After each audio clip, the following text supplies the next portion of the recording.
প্রথমে মাছগুলো দোকান থেকে পরিষ্কার করে নিয়ে এসেছি, বাড়িতে জল দিয়ে ধুয়ে নিয়েছি। এবার তাতে নুন হলুদ মাখিয়ে রেখে দিয়েছি 15 মিনিট।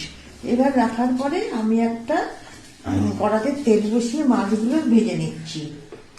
আমি মশলাটা হচ্ছে আমি দিয়েছি, মশলাটায় 8টা মাছের জন্য 2টো কাঁচা পেঁয়াজ কুচিয়ে, 3টে কাঁচা পেঁয়াজ কুচিয়ে নিয়েছি, আর একটা পেঁয়াজ বেটে নিয়েছি। হ্যাঁ, বেটে নিয়েছি।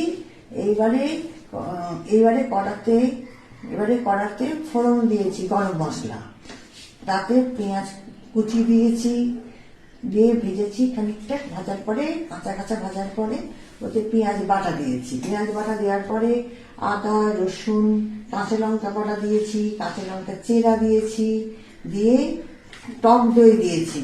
এবারে পোস্ত বাটা কাজু বাটা দিয়েছি, দিয়ে কষতে থেকেছি।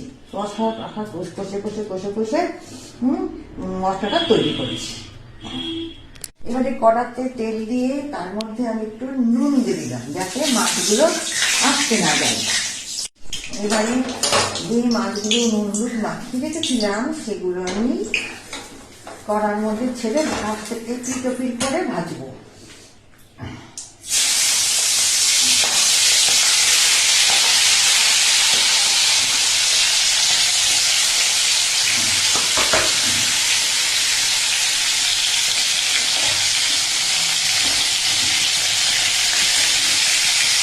বেশি ভাজার কোনো প্রয়োজন নেই, একটু করে ভাজলে হয়ে যাবে, তা নাহলে মাছ কিন্তু শক্ত হয়ে যাবে। এবারে মাছগুলো হালকা করে ভাজলাম আমি, ভেজে এবার তুলে নিলাম। বেশি ভাজলে চিংড়ি মাছ